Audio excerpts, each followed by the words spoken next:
Fights that he didn't win. One when it was ruled that he hit on a break after knocking a guy down twice and was disqualified. The other was cuts from elbows, and that was a no decision.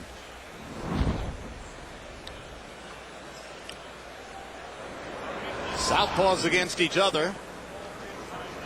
Always have to look twice to make sure of what you're looking at when you see two southpaws against each other. It's less and less unusual, however, as we seem to see more and more southpaws in the sport. And it's going to be very common now. Also, it's interesting that most of the southpaws, at least 50% of them, are really not southpaws. They're natural right-handers who are putting their stronger hand in front because of the popularity of the trend, which is underlined by the success of fighters like Oscar De La Hoya. In a lot of the cities, I know from the amateurs, when you have boxers coming from Cincinnati, it's about 9 out of 10 are going to be southpaws. Years back, it used to be like that to Seattle, Washington.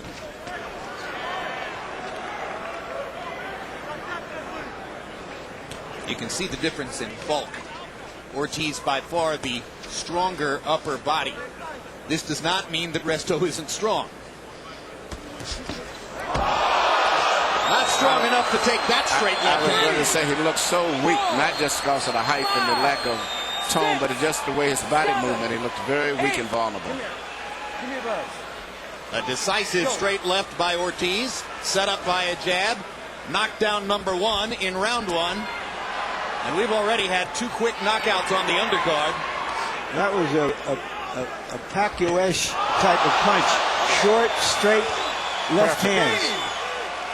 Resto seems disappointed in himself that he isn't seeing these punches coming. No, he seems to be a little step off, and physically not as strong and also not as sharp with his movement. So 2 knockdowns already in round number 1 for Ortiz.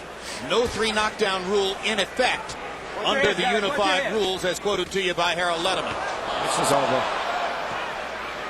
It just doesn't appear that Resto is in position to defend himself against the quickness and power of Ortiz. And Resto is just trying to dodge these punches. Hasn't found any way to establish himself in the fight. Now he switches to a conventional stance. Watch your head, gentlemen. Watch your head. Well, he had enough presence to do that at least. We'll see if that changes the character of round number 1 at all. As Jeff Resto, who started out in a southpaw stance, has switched to conventional midway through the first round after going down twice on straight left-hand shots by Victor Ortiz. And now Resto lands a couple of little right hands. And he is the aggressor right here, at least in terms of the territory in the ring. But he doesn't have any power, any snap at all. So it's a 10-7 round to begin for Victor Ortiz. All right? You gotta move that hole. You gotta move, all right? You inside, keep that jab busy, all right? You gotta go down, Jimmy. Vasily. All right? You gotta stay busy, feel it. You gotta keep busy. Move on the side, don't stay in the middle. Keep that jab busy and move. Whenever you can, just try and get in. You can try 1-2 easy. But press. You got 1-2 and step in on it, just like we did.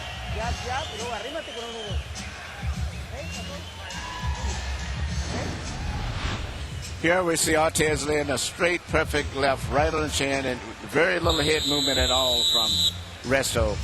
And here's something we haven't seen before tonight, I understand, the second round. When you get a lot of talent, we saw the second round of Daniel Jacobs versus Victor Lawrence. Okay. So this is the second round of the evening, Larry. You know, when you get a lot of talented young fighters and they're not being matched competitively, you run the danger of these kinds of quick, decisive, but ultimately not entertaining matches. Well, if you looked at the overall resume, you might not have known this was supposed to be as one-sided as it's been, but the character of their last couple of years in the ring might have shown you that it's an uphill climb for Resto at this point to regain the confidence that he once had, and particularly against a surging young fighter like Ortiz. Well, I thought this would be a much more tightly competitive fight than it is, but right now Resto just looks weak, and no power, and very little head movement. It's just a matter of time, seems like, for the more compact and precise punching, stronger fighters going to just get to him. It's just a matter of time. Resto staying in the conventional stance in this round. Ortiz has figured that out in a hurry. Here's the third knockdown of the fight. 2 in the first round, and now a knockdown in the second round. 7, 8, 9. No. Good call. And referee Russell Mora has seen it up, so it's a second round knockout for Victor Ortiz. And you just have a wild hunch that that could be the end of Jeff Resto's professional boxing career. For safety's sake, probably not a bad idea. No, I don't think it's anything he's going to do any better in boxing. He has a good job, and I'm quite sure he has a nice family, so I'm quite sure he's going to go back and take some consideration into maybe pursuing his interest in his job and his family now. For Ortiz, another victory on the way up.